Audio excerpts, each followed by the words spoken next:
Hello everyone, welcome to my channel digital marketing line. मैं श्वेता गोयल इस बार डिस्कस करने वाली हूँ threads to e commerce security. Friends, हम ई कॉमर्स माल करते हैं। आज की डेट में हम मोस्टली ई कॉमर्स का काम करते हैं, तो उसमें हमें कुछ थ्रेड्स आते हैं सिक्योरिटी से रिलेटेड, तो हम वो पढ़ेंगे। तो हम यहाँ पे 6 मोस्ट इंपॉर्टेंट थ्रेड्स पढ़ने वाले डिटेल में। अगर आपको मेरी वीडियो अच्छी लगे तो मेरी वीडियो को ज़रूर लाइक करना, मेरे चैनल को सब्सक्राइब करना, आगे ऐसी वीडियो चाहिए। और अगर कोई आपको दिक्कत हो तो कमेंट बॉक्स में आप अपना कमेंट कर सकते हैं। तो स्टार्ट करते हैं। Threats to e commerce security are in the form of the destruction, disclosure, modification of data, denial of services, fraud, waste and abuse. इस टाइप से क्या होता है, हमारे थ्रेड होते हैं कि मैं डिस्क्लोज कर देती हूँ कोई चीज़ जो कि मुझे डिस्क्लोज नहीं करनी। मेरा डेटा है, हर चीज़ तो मेरे को डिस्क्लोज नहीं करनी होती है, तो वो डेटा आपको जो होता है डिस्क्लोज हो जाता है। मॉडिफिकेशन ऑफ डेटा में क्या होता है, मॉडिफिकेशन ऑफ डेटा में होता है कि जैसे आप कोई डेटा है उसको अलग तरीके से आप बना रहे हो, उसको हम कहते हैं मॉडिफिकेशन, मतलब अलग ही तरह से आपने उसको बना दिया है। ठीक है। डिस्ट्रक्शन क्या है, आपने उसको हार्मफुल, मतलब कोई कैसे होता है ना, आपका डेटा डिलीट कर देना या उसे कुछ बिल्कुल डिस्ट्रॉय कर देना। इस टाइप के जितने भी आपकी चीज़ें करते हो वो आपके डिस्ट्रक्शंस में आती हैं। डिनायल ऑफ सर्विसेज, किसी वजह से आपकी सर्विसेज नहीं पहुंच पा रही, डिनायल हो रहा है उसमें, या आप कोई फ्रॉड कर रहे हो, वेस्ट कर रहे हो, या किसी चीज़ का अब्यूज़ कर रहे हो। तो ये सब चीज़ें हम पढ़ने वाले हैं। तो अगर आपको ई कॉमर्स नहीं पता है कि ई कॉमर्स क्या होता है, तो उसमें मेरी डिटेल वीडियो ऑलरेडी है, आप वो जाके देख सकते हैं। इस वीडियो में मैंने बस थोड़ा सा बता रही हूँ कि ई कॉमर्स क्या होता है। ई कॉमर्स क्या है, जब आप इलेक्ट्रॉनिक प्लेटफॉर्म यूज़ करते हो बाइंग और सेलिंग करने के लिए। मतलब e commerce is usually associated with buying and selling over the internet. अब जैसे आपकी कौन कौन सी साइड है, अमेजोन है, आपकी फ्लिपकार्ट है, तो इसमें आप क्या करते हो, इसमें आप परचेज करते हो। पर ऐसी कोई और भी साइड होती है, जैसे OLX पे आप दोनों चीज़ें कर सकते हो, अपना सामान बेच भी सकते हो और किसी और का सामान खरीद भी सकते हो। तो बाइंग एंड सेलिंग वाला चीज़ें हैं। तो ई कॉमर्स क्या है, यूजुअली जब आप associate with buying and selling over the internet. अगर इंटरनेट हमारे पास नहीं होगा, अगर इंटरनेट सर्विसेज हमारे पास नहीं होगी, तो हम ई कॉमर्स नहीं कर सकते हैं। तो on conducting any transaction involving the transfer of the ownership or right to use or right to use goods और सर्विसेज थ्रू आ कंप्यूटर मीडिएट नेटवर्क। अब क्या है, इसमें एग्जाम्पल देखते हैं। जैसे आपने अपना एक फ़ोन ख़रीदा अमेज़ॉन से, ठीक है, आपने पेमेंट करी और आपके पास फ़ोन आ गया, या आपने कैश ऑन डिलीवरी करी, मोड्स कोई भी हो सकते हैं। आपने पेमेंट करी और आपके पास फ़ोन आ गया, तो जो ओनर है अब इस फ़ोन का, वो कौन हो गए, आप हो गए। तो अमेज़ॉन ने क्या आपको ट्रांसफ़र करी, ओनरशिप और right to use goods and services. इसमें क्या है, इस केस में गुड्स था कि आपने मोबाइल लिया था। अगर आप कोई होटल सर्विसेज लेते हो या किसी और चीज़ की हैं, तो उसमें सर्विसेज भी आती हैं। तो हमने पढ़ लिया ई कॉमर्स क्या है शॉर्ट में। डिटेल में आपको जानना है तो आप वो वाली वीडियो देख सकते हो। नेक्स्ट क्या है, हैकिंग। अब एक थ्रेड हम पढ़ रहे हैं। फर्स्ट थ्रेड क्या है हमारा, हैकिंग। सबने हैकिंग मूवी देखी है हिना खान की, मैं प्रमोशन नहीं कर रही हूँ, जस्ट कि सबको मूवी देखी होगी। तो उसमें क्या होता है कि जो एक पर्सन है वो हैक करके एक पर्सन की पूरी लाइफ को स्पॉइल करना की कोशिश करता है और मोस्ट ऑफ द कर भी देता है। ठीक है। तो क्या है hacking, is a gaining access to a computer system without the knowledge of the owner. मेरा फ़ोन है, मेरे फ़ोन में किसी थर्ड पर्सन का राइट हो गया है, राइट इन द सेंस कि ओनर कौन है उसकी, मैं हूँ, पर किसी ने मेरा फ़ोन हैक कर लिया है, जिसको जो कि फ्रॉड है, जो कि अनलॉफुल है। अनलॉफुल मतलब जो लॉ के अंदर नहीं आता, ये एक्ट क्या है, गलत है। अगर आप उसी कंप्लेन करोगे तो उसको सज़ा हो सकती होगी, क्योंकि वो अनलॉफुल एक्ट कर रहा है।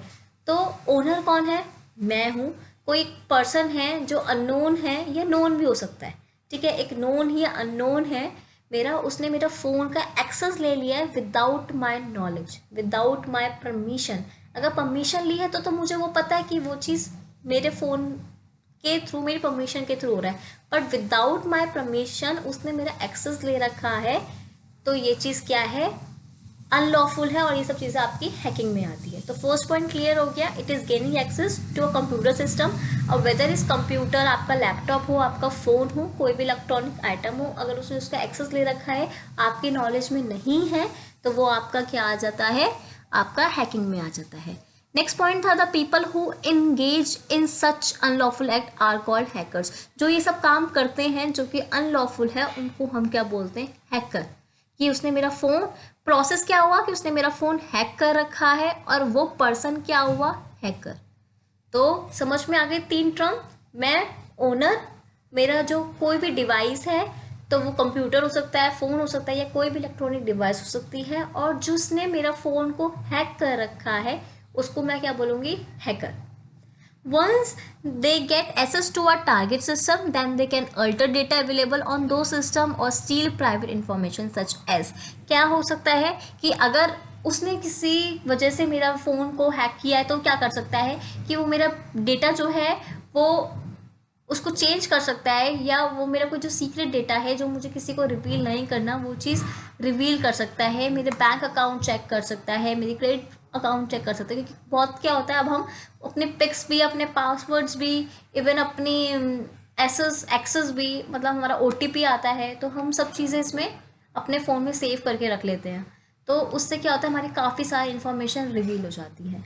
Most of the target sensitive information related to bank and credit card amount, ये हमारा हो चुका। And mostly the last one is the mostly the target for hackers are e commerce website, individual machines and sometimes banned website that provide facility for online banking।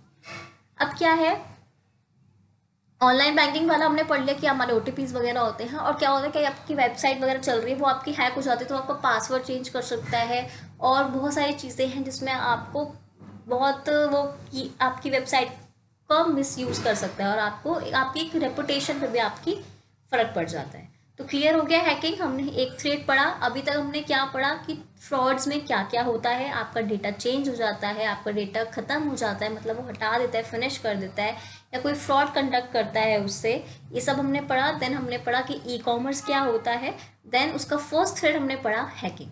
Next हम बात कर रहे हैं, ये मैंने एक डायग्राम बना दिया है। ओनर है, ओनर का क्या हो सकता है, मोबाइल फ़ोन भी हो सकता है, कंप्यूटर भी हो सकता है, टेलीविज़न भी हो सकता है, लैपटॉप भी हो सकता है, या आप कह सकते हो कोई भी इलेक्ट्रॉनिक डिवाइस है जो आपकी हैक हो जाती है। ठीक है, हैकर क्या कर सकता है, उसमें अनलॉफुल एक्ट कर सकता है, सेंसिटिव इन्फॉर्मेशन आपकी रिवील कर सकता है, पिक्चर्स आपकी रिवील कर सकता है, वेबसाइट को हार्म कर सकता है। ठीक है, ये सब हमने पढ़ लिया। नेक्स्ट है मेरा वायरस एंड वॉर्म्स। अब हम बात कर रहे हैं वायरस एंड वॉर्म्स क्या होते हैं। सेकेंड पॉइंट, वायरस क्या होता है, जो हमारा खुद से आ जाता है। ठीक है, वायरस क्या है, आपका खुद से आ जाता है। अब खुद से कैसे आता है, खुद से आता है नहीं, वर्म्स खुद से आता है, सॉरी मैंने गड़बड़ कर दिया यहाँ पे थोड़ा। क्या है, जो virus and worms are computer program that prevent computer system for working properly. इसमें जो क्या होता है, द वायरस, अगर मैं खाली वायरस की बात करूँ, the virus need human help to execute and spread virus. ठीक है, कैसे, जैसे आपने, मेरा लैपटॉप है और आपका लैपटॉप है, ठीक है, आपने मेरे लैपटॉप पे अपनी पेन ड्राइव लगाई जिसमें ऑलरेडी वायरस था। ठीक है, तो वो अपने आप तो नहीं आया, आपने पेन ड्राइव लगाई, देन वो वायरस उसमें आ गया। तो ये क्या है, इसमें ह्यूमन का इन्वॉल्व था। ठीक है, उसको एग्जीक्यूट करने में और स्प्रेड करने में। पर अगर मैं वॉर्म्स की बात करूं तो वो अपने आप आते हैं। मीन जैसे आपको एक फ्रॉड मेल आ गई और आपने उसको ऑन कर लिया, तो आपने कोई पेन ड्राइव या एक्सटर्नली कुछ नहीं लगाई, ईमेल स्पैम थी, या आपका कोई मैसेज स्पैम होता है आपके फ़ोन में, और आपको क्लिक करते हो, देन आपका जो फ़ोन होता है वो हैक हो जाता है, या उसमें वॉर्म्स आ जाते हैं। ठीक है, आपका क्या हो जाता है, उसमें वॉर्म्स आ जाते हैं। क्लियर हो गया। तो थर्ड पॉइंट देखते हैं, there is a sub title between virus and worms, both are replicate, but when travelling on the network virus need a carrier file. ठीक है, it's not travel on its own network, whereas a worm can travel its own without anything. It does not actually need any infect file to second. Clear हो गया आपको? यही था, इसमें difference भी यही है, बाकी सब यही होते हैं कि वायरस भी आपके सिस्टम को हार्म करता है, वॉर्म्स भी आपके सिस्टम को हार्म करता है। वायरस इसलिए हार्म ऐसे हार्म करता है क्योंकि वो कोई आपने एक्सटर्नल लगाई, आपने यूएसबी केबल लगाई, आपके फ़ोन में वायरस था, देन आपके लैपटॉप में वो शिफ्ट हो गया। पर वॉर्म्स में क्या है, वो ऑटोमेटिकली होता है, या आप बोल सकते हो worms automatically execute and spread. worms does not need a host and exploit the network, मतलब कोई ऐसा चीज़ नहीं है, वो स्प्रेड हो रहा है नेटवर्क के थ्रू। क्लियर हो गया वॉर्म्स एंड नॉर्म्स? कोई डाउट? नेक्स्ट हम पढ़ेंगे ट्रोजन हॉर्स। ट्रोजन हॉर्स पढ़ने से पहले एक बार हम डिनायल ऑफ सर्विस देखते हैं, वो थोड़ा लंबा जाएगा। डिनायल ऑफ सर्विसेज में क्या होता है, इसमें वेबसाइट का हम एग्जाम्पल देते हैं, पढ़ आप लेना, इसका स्क्रीनशॉट ले लेना चाहे। डिनायल ऑफ सर्विसेज में क्या होता है, जैसे आपका कोई रिजल्ट आया, मे बी आपका एमबीए में हो, मे बी आप बीकॉम में हो, एमकॉम में हो, ट्वेल्थ में हो, किसी चीज़ में भी हो, आप अपना रिजल्ट चेक कर रहे हो, तो क्या होता है उस वेबसाइट पे एकदम सर्वर डाउन हो जाता है। ठीक है, कई बार आपको बहुत बहुत टाइम एक वेबसाइट पे स्पेंड करना पड़ जाता है कि वो साइट जो है आपकी चल नहीं रही होती है। तो वो क्या होता है, क्योंकि जो साइट है वो इतने यूजर्स का लोड नहीं हैंडल कर पा रही, तो वो आपका क्या था, डिनायल ऑफ सर्विसेज में।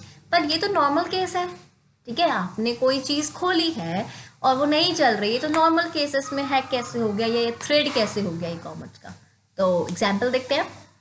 अब आपकी एक वेबसाइट है, ठीक है, यू आर द ओनर कह सकते हो, एक कंपनी के आप एक ओनर हो, एक मालिक हो, और आपकी खुद की एक वेबसाइट है, उसको आपने बहुत मेहनत कर रहे हो उसको अच्छा करने के लिए, ठीक है, आपने उसका प्रमोशन भी करा, प्रमोशन करने के लिए भी आपने पैसे लगा दिए, पर आपका एक एनिमी है, आपका एक दुश्मन है जो चाहता है कि आप बढ़ो ना, आप अपनी वेबसाइट को बढ़ा ना पाओ, उसमें अच्छे आउटपुट ना लाओ, अपने कस्टमर ना ला पाओ, आपको प्रॉफिट ना हो। क्लियर इतना? तो इस केस में क्या होता है, डिनायल ऑफ सर्विसेज में, एक आपने वेबसाइट बनाई, अब वेबसाइट के पास भी एक लिमिटेड ही होंगे कि आप इतने % एक दिन में आ सकते हैं इस वेबसाइट पे, ठीक है। क्लियर हो गया? कितना समझ में आया कि एक पर्सन हो आप जो कि ओनर है, एक हो गया आपका कंप्यूटर, आपकी वेबसाइट जिसमें एक एक नंबर ऑफ यूजर उसको इस्तेमाल कर सकते हैं, मतलब इतनी ही वो ले सकता है, लिंक ले सकता है, ठीक है, रिक्वेस्ट ले सकता है, कुछ भी आप बोल सकते हो। और थर्ड वन क्या है, जो चाहता है कि आपकी जो साइट है वो ग्रो ना करे, जिसको हम मैं अभी यहाँ बोल देती हूँ हैकर, ठीक है। उसने क्या करा, फॉल्स रिक्वेस्ट आपके पास भेजी आपकी वेबसाइट को, तो वेबसाइट का तो काम कंप्लीट हो गया कि उसको जितने कस्टमर चाहिए थे, जितने उसके पास रिक्वेस्ट आ सकती थी उतनी उसके पास आ गई, उसने एक टाइम पे दे दिया, आपकी जो हो गई वेबसाइट स्लो पड़ गई, जो जेन्युइन कस्टमर्स थे वो आपकी वेबसाइट को विजिट नहीं कर पाएंगे, तो अल्टीमेटली क्या हुआ, आपको लॉस होता है, ठीक है, आपकी साइट ग्रो नहीं करती, और जितना आपने उसको प्रमोशन के लिए पैसा लगाया होता है वो भी आपका वेस्ट जाता है। तो ये ई कॉमर्स का थ्रेड समझ में आ गया कि कैसे ये ई कॉमर्स का थ्रेड बन गया, डिनायल ऑफ सर्विसेज। देन अभी हमने क्या पढ़ा, हैकिंग पढ़ ली, वायरस एंड वॉर्म्स पढ़ ली, एंड डिनायल ऑफ सर्विसेज पढ़ ली। देन हम बात कर रहे हैं स्पूफिंग की, और हम बात करेंगे स्निफिंग की। स्पूफिंग और स्निफिंग को हम एक एग्जाम्पल में देख लेते हैं, तो दोनों क्लियर हो जाएगा। फिर हमारे जो 6 थ्रेड्स थे उसमें से हमारा एक थ्रेड रह जाएगा जो कि है ट्रोजन हॉर्स। ट्रोजन हॉर्स थोड़ा लंबा टॉपिक है, तो वीडियो ऑलरेडी बहुत लंबी है, तो मैं इसका एक इंडिविजुअल वीडियो बना दूंगी, आप उसमें से देख लेना, लिंक आपको वीडियो पे नीचे मिल जाएगा। तो हम बात कर रहे हैं अभी स्पूफिंग की। स्पूफिंग में क्या होता है, एक is pulling other computer users to think that the source of their information is coming from the legislative users. There are several methods of spoofing, like methods देख लेते हैं। जैसे क्या है, लैन है, कंसिडर एज अ लैन। लैन क्या होती है, लोकल एरिया नेटवर्क। इसमें क्या है, ए है और बी है, उन दोनों को आपस में बात करनी है, ठीक है, उन दोनों को बात करनी है, बट जो ए है उसको उसका आईपी एड्रेस नहीं पता, ठीक है, तो वो क्या करेगा, आईपी एड्रेस को उसने किससे मांगा, सी से। सी को पता है कि ये मेरा आईपी एड्रेस है, ये बी का नहीं है, उसने अपना एड्रेस दे दिया, और एक्चुअल में क्या करा, ए को तो सेंड करना था बी को, उसको था कि जो सी ने मुझे आईपी एड्रेस दिया वो किसका दिया है, बी का। क्लियर हुआ? ए एक को, एक ए है, एक बी है, एक सी है। ए को बात करनी है बी से और उसको उसका आईपी एड्रेस नहीं पता, ठीक है। उसने क्या करा, डीएनएस से लिया और उसने एआरपी ब्रॉडकास्ट किया और उसको सी ने रिस्पॉन्स किया कि ये वाला क्या है, बी का आईपी एड्रेस है। अब ए को क्या पता है कि वो जो आईपी एड्रेस है वो किसका है, बी का है। उसने उसको मैसेज ड्रॉप कर दिया क्योंकि उससे बात करना चाहती है, ये बात करना चाहता है। तो पर एक्चुअली में वो आईपी एड्रेस किसका था, सी का। तो बात हो रही है इन दोनों के बीच में, बट वो आईपी एड्रेस इसका ना होके बी का ना होके सी का आईपी एड्रेस है। तो जो ए को इन्फॉर्मेशन देनी थी बी को, वो सारी इन्फॉर्मेशन कैसे जा रही है, ए टू सी।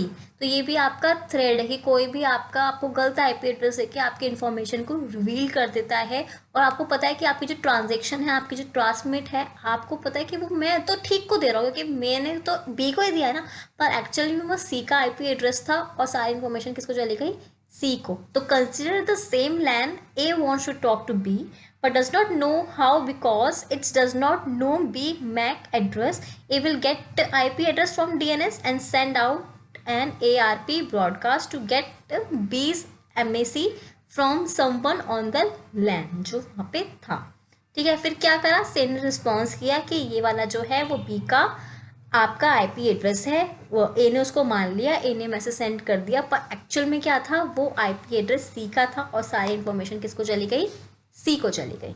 तो ये वाला क्या केस हुआ आपका, स्पूफिंग का, ठीक है। अब हम बात करेंगे स्निफिंग में।